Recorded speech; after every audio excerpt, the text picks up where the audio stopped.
할렐루야, 말씀만이 소망이요 기도만이 살 길입니다. 최재홍 목사입니다. 새로운 하루를 열어주신 하나님 감사합니다. 인사드리고 새벽 묵상, 오늘은 레위기서 16장 시작합니다. 아론의 두 아들이 여호와 앞에 나아가다가 죽은 후에 여호와께서 모세에게 말씀하시니라. 여호와께서 모세에게 이르시되 네 형 아론에게 이르라. 성소의 휘장 안 법궤 위 속죄소 앞에 아무 때나 들어오지 말라. 그리하여 죽지 않도록 하라. 이는 내가 구름 가운데에서 속죄소 위에 나타남이니라. 아론이 성소에 들어오려면 숫송아지를 속죄 제물로 삼고 숫 양을 번제물로 삼고 거룩한 세마포 속옷을 입으며 세마포 속바지를 몸에 입고 세마포 띠를 띠며 세마포 관을 쓸지니 이것들은 거룩한 옷이라. 물로 그의 몸을 씻고 입을 것이며 이스라엘 자손의 회중에게서 속죄 제물로 삼기 위하여 숫 염소 2마리와 번제물로 삼기 위하여 숫 양 1마리를 가져갈지니라. 아론은 자기를 위한 속죄죄의 숫송아지를 드리되 자기와 집안을 위하여 속죄하고 또 그 두 염소를 가지고 회막문 여호와 앞에 두고 두 염소를 위하여 제비 뽑되 한 제비는 여호와를 위하고 한 제비는 아사셀을 위하여 할지며 아론은 여호와를 위하여 제비 뽑은 염소를 속죄죄로 드리고 아사셀을 위하여 제비 뽑은 염소는 산채로 여호와 앞에 두었다가 그것으로 속죄하고 아사셀을 위하여 강야로 보낼지니라. 아론은 자기를 위한 속죄제의 숫송아지를 드리되 자기와 집안을 위하여 속죄하고 자기를 위한 그 속죄제 숫송아지를 잡고 향로를 가져다가 여호와 앞 제단 위에서 피운 불을 그것에 채우고 또 곱게 간 향기로운 향을 두 손에 채워가지고 휘장 안에 들어가서 여호와 앞에서 분향하여 향연으로 증거궤 위 속죄소를 가리게 할지니 그리하면 그가 죽지 아니할 것이며 그는 또 숫송아지의 피를 가져다가 손가락으로 속죄소 동쪽에 뿌리고 또 손가락으로 그 피를 속죄소 앞에 7번 뿌릴 것이며 또 백성을 위한 속죄소의 염소를 잡아 그 피를 가지고 휘장 안에 들어가서 그 숫송아지 피로 행함같이 그 피로 행하여 속죄소 위와 속죄소 앞에 뿌릴지니 곧 이스라엘 자손의 부정과 그들이 범한 모든 죄로 말미암아 지성소를 위하여 속죄하고 또 그들의 부정한 중에 있는 회막을 위하여 그같이 할 것이요 그가 지성소에 속죄하러 들어가서 자기와 그의 집안과 이스라엘 온 회중을 위하여 속죄하고 나오기까지는 누구든지 회막에 있지 못할 것이며 그는 여호와 앞 제단으로 나와서 그것을 위하여 속죄할지니 곧 그 숫송아지의 피와 염소의 피를 가져다가 제단 기퉁이 뿔들에 바르고 또 손가락으로 그 피를 그 위에 7번 뿌려 이스라엘 자손의 부정에서 제단을 성결하게 할 것이요 그 지성소와 회막과 제단을 위하여 속죄하기를 마친 후에 살아있는 염소를 들이되 아론은 그의 두 손으로 살아있는 염소의 머리에 안수하여 이스라엘 자손의 모든 불의와 그 범한 모든 죄를 아뢰고 그 죄를 염소의 머리에 두어 미리 정한 사람에게 맡겨 광야로 보낼지니 염소가 그들의 모든 불의를 지고 접근하기 어려운 땅에 이르거든 그는 그 염소를 광야에 놓을지니라. 아론은 회막에 들어가서 지성소에 들어갈 때 입었던 세마포 옷을 벗어 거기 두고 거룩한 곳에서 물로 그의 몸을 씻고 자기 옷을 입고 나와서 자기의 번제와 백성의 번제를 드려 자기와 백성을 위하여 속죄하고 속죄 제물의 기름을 제단에서 불사를 것이요 염소를 아사셀에게 보낸 자는 그의 옷을 빨고 물로 그의 몸을 씻은 후에 진영에 들어갈 것이며 속죄제 숫송아지와 속죄제 염소의 피를 성소로 들여다가 속죄하였은즉 그 가죽과 고기와 똥을 밖으로 내다가 불사를 것이요 불사른 자는 그의 옷을 빨고 물로 그의 몸을 씻은 후에 진영에 들어갈지니라. 너희는 영원히 규례를 지킬지니라. 일곱째 달 곧 그 달 10일에 너희는 스스로 괴롭게 하고 아무 일도 하지 말되 본토인이든지 너희 중에 거류하는 거류민이든지 그리하라. 이날에 너희를 위하여 속죄하여 너희를 정결하게 하리니 너희의 모든 죄에서 너희가 여호와 앞에 정결하리라. 이는 너희에게 안식일 중에 안식일인즉 너희는 스스로 괴롭게 할지니 영원히 지킬 규례라.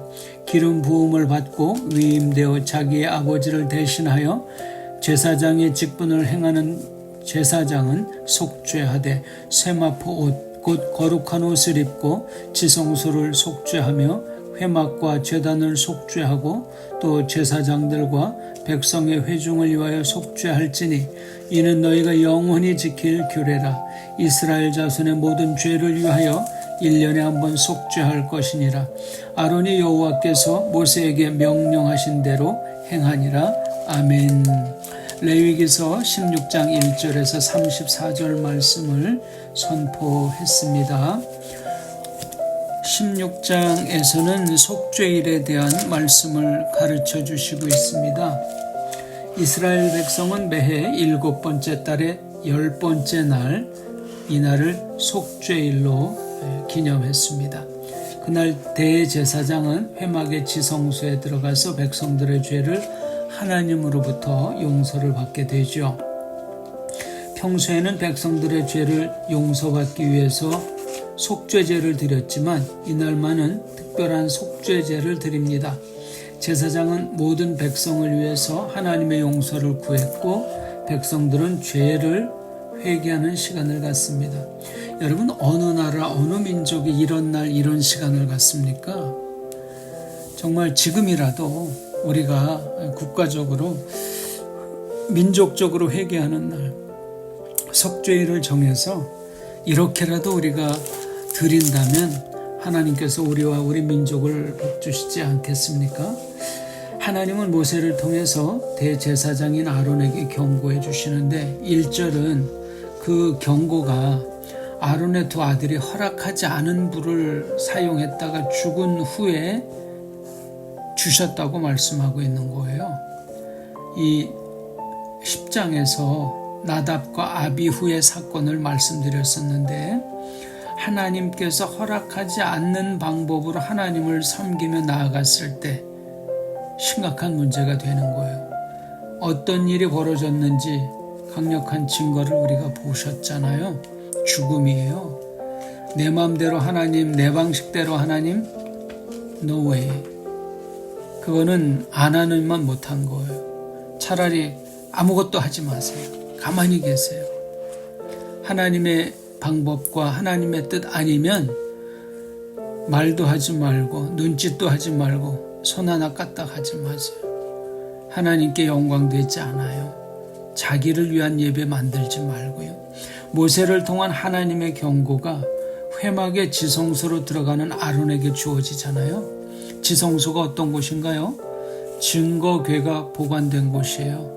하나님은 증거궤 위에 두 그룹 사이에 있는 속죄소에 나타나셨습니다. 아론에게 지성소는 아무 때나 들어올 수 없는 곳이다 라고 분명히 말씀하셨어요. 이곳에 함부로 들어가면 또 어떻게 되나요? 역시 죽음이에요. 심판을 받는 거예요. 여러분, 이 계율을 한번 묵상을 해보세요. 하나님과 백성은 공간적으로 분리가 되어 있고요. 오직 대제사장만 성소의 휘장을 넘어서 하나님이 임재하시는 지성소로 들어갈 수 있었죠. 그러나 대제사장일지라도 1년에 한 번 백성들을 위해서 속죄를 드릴 때 외에는 이곳에 들어갈 수가 없는 거예요. 그 외의 시간에 자기 마음대로 들어가면 제사장 역시 죽음을 당하는 거예요. 하나님 앞에선 예외가 없어요. 아론이 하나님의 처소인 지성소에 들어갈 때 하나님은 특별한 방법을 알려주시죠. 아론이 지성소에 들어가기 전에 회막들에서 숫송아지를 속죄 제물로 드리고 숫 양을 번제물로 다 태워서 드린 후에 그 다음에 목욕을 하고 세마포 속옷과 속바지와 세마포 띠와 관을 쓰게 됩니다. 절차가 복잡하죠? 여호와 하나님께 나아가는 게 쉽지가 않죠. 아론은 숫송아지를 자신뿐 아니라 집안을 위한 속죄 제물로 드리게 됐죠. 자기 죄를 용서받기 위해서 송아지를 죽여서 태운 제단에서 가져온 불로 향로를 채우고 곱게 간 향기로운 향을 두 손에 채워서 그 다음에 이제 휘장 안으로 들어가는 거예요. 13절 말씀을 보면 아론이 그 향로의 연기로 증거궤의 속죄소를 가렸다. 왜냐? 그렇지 않으면 아론이 죽을 수도 있었기 때문에 그런 거예요.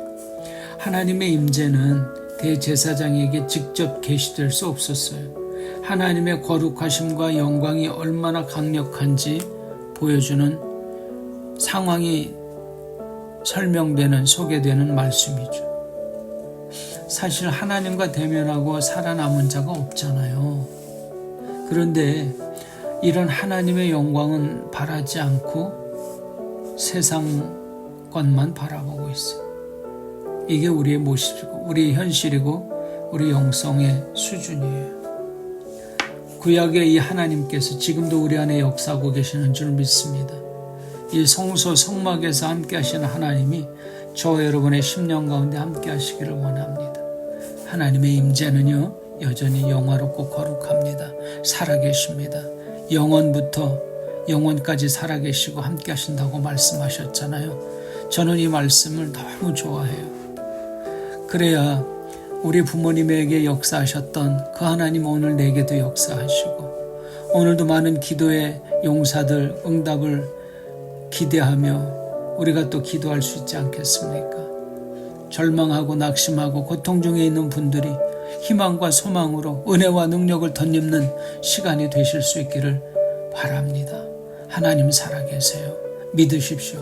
대제사장은 증거궤 위에 속죄소에 향단을 놓고 송아지의 피를 가져다가 손가락으로 속죄소 동쪽에 뿌리라고 그랬어요. 그리고 다시 피를 찍어서 속죄소 앞에 7번 뿌렸다라고 말씀하죠. 14절입니다. 그래서 이 피가 자신의 죄를 대신해서 죽은 희생 제물의 것입니다. 무언가 피를 흘려야 희생의 대가를 지불하는 거잖아요. 그래서 이렇게 하는 거예요. 대제사장은 그 희생의 피를 통해서만 언약궤를 지나쳐서 하나님의 임재하시는 속죄소 앞으로 들어갈 수가 있게 되는 거잖아요. 이 모습을 잘 생각해 보십시오. 예수님께서 우리를 위해서 행하신 사건과 같아요. 예수님의 희생의 보혈의 피가 하나님 앞에 이 세상에 뿌려져서 우리가 하나님 안으로 십자가 앞으로 들어갈 수 있게 된 거잖아요. 제사장은 자신과 가족을 위해서 숫송아지를 제물로 드리고 두 염소를 회막 입구에서 잡아서 하나님께 드리죠. 하나님은 두 염소를 위해서 제비를 뽑게 하세요. 그 구체적인 방법은 성경에 기록되어 있지 않은데요. 뽑힌 염소 중에 하나는 희생제물이 되는 거고요. 다른 염소는 광야로 산채로 머리 안수해서 보내주는 그런 염소가 되는 거죠. 그 광야로 보내지는 염소를 우리는 아사셀 염소다라고 말하는 거예요. 아사셀 염소는요, 속죄일에 드려지게 되는 거예요. 이스라엘 백성과 제사장을 위해서 온 백성들의 죄를 그 머리에 입고 가는 거죠. 예. 이 아사셀은요, 원래의 그 죄의 주인에게 돌려보낸다라고 하는 뜻이 있다고 해요. 그래서 광야의 어떤 지역이라고 이렇게 말은 안 하지만 광야로 보냄을 받은 염소의 이름을 에즈 또 아질 이렇게 합성어를 통해서 만들어졌다라고 해서 아사셀, 에즈라고 하는 뜻이 염소고요. 아잘이라고 하는 것이 버림을 받다라고 하는 의미가 있어요. 그러니까 이 의미가 합성이 되어서 아사셀 이렇게 이름이 만들어졌다고 해요. 아사셀 염소와 같은 상징으로 또 예수님께서 우리의 죄를 대신해서 희생되신 그 모습이 자꾸 저는 중첩이 되네요. 이 희생 제물로 뽑힌 염소는 제단에서 잡아서 제사장이 그 피를 성소의 휘장 뒤로 가져가서 속죄소 위와 그 앞에 뿌리게 됩니다. 그 피가 바로 누구의 피를 대신하는 거예요? 이스라엘 백성의 부정함을 대신하는 속죄하는 피가 되는 거예요. 그러니까 그 의미가 이해가 되시죠? 아론은 지성소를 정결하게 했을 뿐 아니라 제단도 정결하게 했고요. 이것을 위해서 아론은 숫송아지와 염소의 피를 제단에 뿔에 바르고 손으로 찍어서 7번 뿌리죠. 이처럼 아론은 지성소를 정결하게 하는 작업을 혼자 수행하고 있는 거예요. 아론이 행한 일에 대해서 한번 생각을 해보세요. 대제사장은 자기와 백성들의 죄를 위해서 제물을 바쳤는데 그 제물들은 백성들만 위한 것이 아니라 회막 자체를 위한 것이 되는 거예요. 회막과 성물들은 다 하나님의 백성 때문에 부정해졌잖아요. 그래서 다시 정결해질 필요가 있던 거예요. 우리 15장에서 우리는 사람이 자기 몸에서 나오는 분비물 때문에 다른 사람을 부정하게 만드는 경우를 설명해 드렸잖아요. 오늘도 마찬가지 원리가 적용되는 거죠. 부정한 사람은 자기가 알든 모르든 회막들을 밟았다는 것만으로도 회막을 부정하게 만든 거예요. 이러한 부정함을 1년 주기로 정결하게 하는 예식을 갖게 된 거죠. 그래서 아론이 속죄물의 피를 모든 성물에 뿌리는 거예요. 그 다음에 정결함을 받았다 하셨을 때에 하나님께 예배가 진행이 되는 거죠. 이 상징성이 많이 있죠. 여러분 한번 생각해 보세요. 우리 자신의 죄를 드러내지 않고 축소하려고 꽤 우리가 노력하잖아요.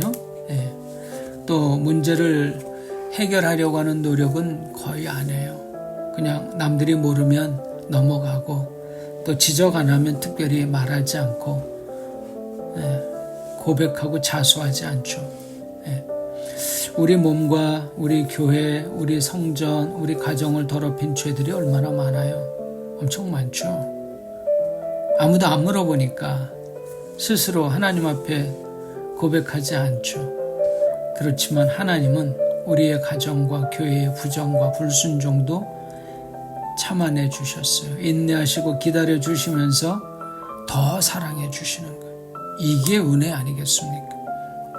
아론은 회막과 성물을 정결하게 한 다음에 두 손을 염소의 머리 위에 얹고 백성들이 지은 죄악을 고백하죠. 백성들이 다 나와서 써서 말로써 제사장회가 다 고백을 하죠. 그럼 그것을 아론이 안수를 통해서 백성들의 악함과 반역을 상징적으로 그 염소에게 전가시키는 거죠. 그런 다음 아론이 그 염소를 광야로 보내서 거기에서 놓아주죠. 바로 아론이 데려온 2마리 염소 중에 하나예요. 하나는 이미 속죄 제물로 하나님께 드렸잖아요. 이 남은 1마리가 백성들의 죄를 대신 지고 광야로 가는 거예요. 이 예식을 통해서 우리 몇 가지 교훈을 얻을 수 있잖아요. 다른 염소가 자유로워지기 위해서 한 염소는 죽었어요. 예수님이 우리를 위해서 행하신 사역이 비슷하죠. 예수님은 우리를 용서하기 위해서 죽임을 당하셨고 우리는 예수님의 희생으로 죽음의 심판을 받지 않게 됐어요. 자유함을 얻었어요. 두 번째는요. 백성들의 죄가 염소에게 전가되었어요. 백성들의 죄를 아론이 염소에게 전가했고요. 그 염소는 백성들의 죄를 짊어지고 광야로 나아갔어요. 다시는 돌아오지 않습니다. 광야로 나간 염소가 어떻게 되었겠어요? 결과는 뻔하지 않습니까? 역시 예수님이 우리를 위해서 행하신 사건과 같아요. 우리의 죄를 짊어지시고 우리가 다시는 기억하지 못하도록 그 죄를 멀리 가져가셨어요. 동에서 서가 먼 것과 같이 다시는 우리의 죄악을 기억하지 아니하리라 말씀하셨어요. 시편 103편 11절 12절이죠.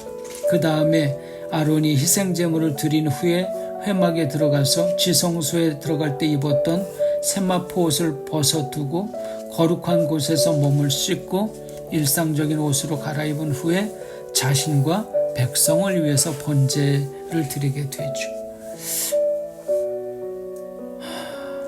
매년 7번째 달 10번째 날을 속죄일로 하나님의 백성들이 드렸습니다. 회막과 성물과 제사장과 백성들이 부정함과 죄를 씻기 위한 날이죠. 그날은 안식일처럼 누구도 일을 해서는 안 됐다고 해요. 그 거룩한 날이기 때문에 회막과 백성을 깨끗하게 하기 위해서 구별한 날이니까요. 이 날은 속죄일로서 드려지게 되는 거죠. 오늘은 우리 레위기서 16장의 속죄일에 대해서 하나님께서 주신 말씀 묵상했습니다. 아멘. 기도하겠습니다. 하나님 아버지, 우리가 죄로부터 분리되어서 자유하게 된 것을 완전한 백성 삼아 주신 것을 감사하게 도와주시고 또 우리 안에 있는 모든 죄악들 자리 잡지 못하도록 성령의 불로 인쳐주시고 성령의 역사를 통해서 하나님 아버지 앞에 나아갈 수 있게 주옵소서. 지속적으로 순결하고 순종적인 신앙의 삶을 통해서 하나님 기뻐하시는 성도의 삶이 되도록 축복해 주옵소서. 예수님 이름으로 기도드립니다. 아멘. 우리 죄를 한번 써보고 묵상하는 시간들을 가지시면 좋겠습니다. 저도 여러분들 위해서 기도하겠습니다. 샬롬.